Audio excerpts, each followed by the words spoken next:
नमस्कार बालमित्रांनो, आज आपण पाहणार आहोत मराठी बालभारती इयत्ता 5वी.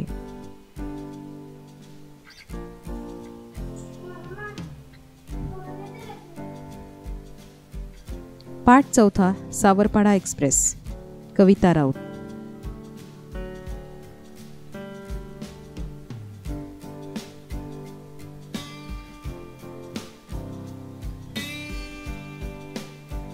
दुर्गम भागातील रस्ते म्हणजे मातीचा धुरळा. पाण्यासाठी वणवण करणे हा रोजचा दिवस. अशा प्रतिकूल परिस्थितीत कुरकुर न करता, हार न मानता जीवन जगणं म्हणजे एक दिव्यच. अशा खेड्यापाड्यामध्ये गुणवत्ता असते, पण ती शोधावी लागते. असाच एक डोंगरदऱ्यांनी वेढलेला आदिवासी पाडा. पाण्याच्या शोधासाठी जिथं मैलोन मैल भटकंती करावी लागेल, त्याच आदिवासी पाड्यावर अनवाणी पायानं चालणारी, लाकूड फाटा गोळा करणारी एक मुलगी. तिनं राष्ट्रकुल आणि आशियाई क्रीडा स्पर्धेत भारताचा दबदबा निर्माण केला आणि ऑलिम्पिक स्तरावर झेप घेतली. या आंतरराष्ट्रीय धावपटूचे नाव आहे कविता राऊत आणि त्या पाड्याचं नाव आहे सावरपाडा. हा पाडा नाशिक जिल्ह्यातील त्र्यंबकेश्वर तालुक्यात आहे. तिचे बालपण निसर्गाच्या सानिध्यात गेले. तिची आजवरची वाटचाल एक दीर्घ साधना बनली आहे. क्रीडा स्पर्धेत कांस्य आणि आशियाई क्रीडा स्पर्धेत रौप्य व कांस्य अशी पदके कविताने पटकवली. लागोपाठच्या या दोन्ही स्पर्धांमध्ये भारताचे नाव उंच करणारी धावपटू म्हणजे सावरपाडा एक्सप्रेस कविता राऊत.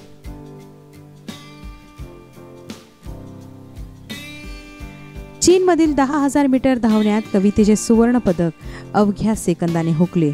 पण त्या प्रसंगी कविताची समजूत तिच्या आईनं काढली. आईच्या शब्दांनी कविताला दिलासा मिळाला.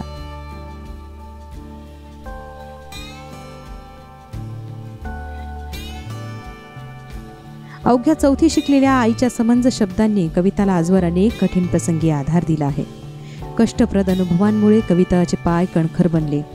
क्रीडा स्पर्धेत कविताने धावण्यात प्रथम क्रमांक मिळवला.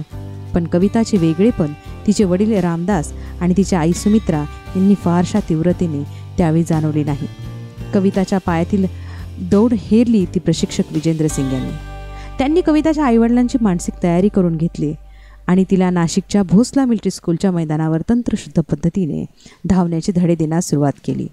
बूट घालून धावणे कविताला अवघड वाटायचे, कारण लहानपणापासून अनवाणी धावण्याचीच तिला सवय होती. विजेंद्र सिंग यांनी तिच्याकडून बूट घालून धावण्याचा सराव नियमितपणे करून घेतला.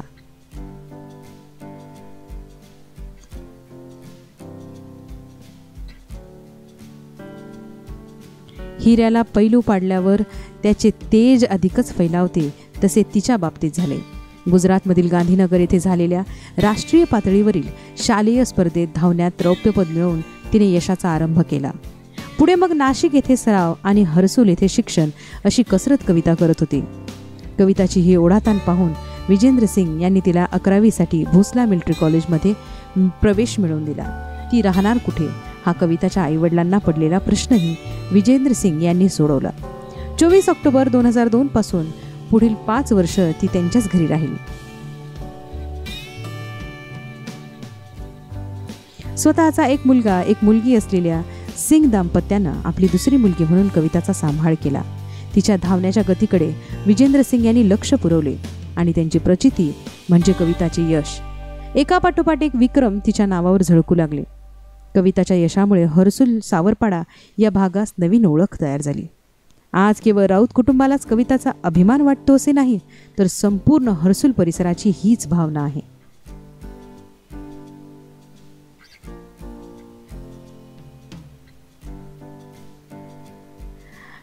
नवी दिल्लीतील राष्ट्रकुल स्पर्धेत कविता जिंकल्याचे जाहीर होताच हर्सूल सावरपाडा येथे जणू काही दिवाळी साजरी झाली. स्पर्धेत विजयी झाल्यानंतर कविता आपल्या गावी येणार म्हणून सकाळपासून जो तो स्वागताच्या कामात गुंतला होता. कविताचे कौतुक करण्यासाठी गावगावचे लोक हजारोच्या संख्येने उपस्थित झाले होते. लेकीभोवती निर्माण झालेलं हे वलय, तिच्या सत्कारासाठी घेऊन जाण्यास आलेल्या निशाण गाड्या, पत्रकारांचा गराडा यामुळे आपली लेक लई मोठी झाली याचे समाधान तिच्या आईच्या डोळ्यांमध्ये सहज वाचता येत होते. कविता बंगळुरू येथे विशेष प्रशिक्षणासाठी गेली असताना रोज किमान एकदा तरी आईशी फोनवर बोले. यावरून त्या मायलेकींचे गहिरे नाते दिसून येते.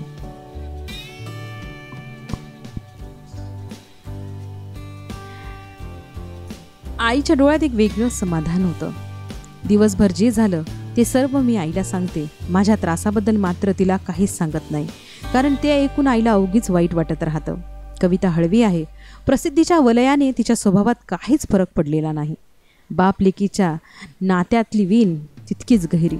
लहानपणी आपले बोट धरून चालणाऱ्या कविताच्या पायामध्ये मोठेपणी इतकी बळील असे तिच्या आईवडिलांना कधीच वाटले नव्हते. कविताच्या यशाचे सर्व श्रेय ते प्रशिक्षक विजेंद्र सिंग यांना देतात.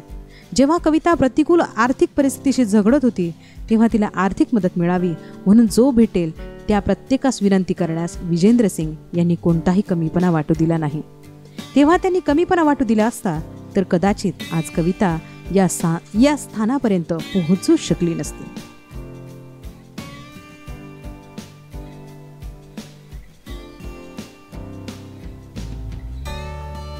गेल्या काही वर्षापासून कविता कुटुंबापासून दूर राहत असली तरी तिने सर्वांचे प्रेम जपले आहे. घरचे सण समारंभ उत्सव यामध्ये प्रत्यक्ष सहभागी होता येत नसल्याची खंत कविताला वाटते. बंगळुरूच्या क्रीडा केंद्रात कविताला तिच्या आवडीच्या अजून एका गोष्टीपासून दूर राहावे लागले, ती म्हणजे वांग्याची भाजी आणि नागलीची भाकरी. कवितामुळे सावरपाड्याचे नाव आज दूरवर पसरले आहे. कविता तिथल्या मुलामुलींसाठी आदर्श ठरली आहे. आज कविता भारतातील अव्वल धावपटू आहे. पी.टी. उषा या धावपटूला ती आपला आदर्श मानते. ती खूप मेहनती आहे. धावण्याचा सराव ती मनापासून करते. आपल्या प्रशिक्षकांनी दिलेल्या छोट्या मोठ्या सूचनांचे कटाक्षाने पालन करते. कविताचे म्हणणे आहे, मेहनत करणे आपल्या हातात असते. मेहनत हाच उद्दिष्टाकडे ध्येयाकडे नेणारा महामार्ग आहे. हा महामार्ग आपल्याला ध्येयाकडे यशाकडे नेतो, आपले जीवन यशस्वी बनवतो.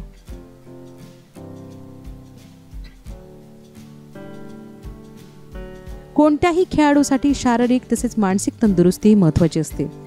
कविता सरावात कधीच कसूर करत नाही. कविताचे इतर झगमगाटीच्या गोष्टींकडे लक्षही नसते. खेळाचा सराव चालू असताना यशवंतराव चव्हाण महाराष्ट्र मुक्त विद्यापीठामुळे तिच्या शिक्षणातही खंड पडला नाही. कविता ही तिच्या जीवन प्रवासाची नायिका आहे.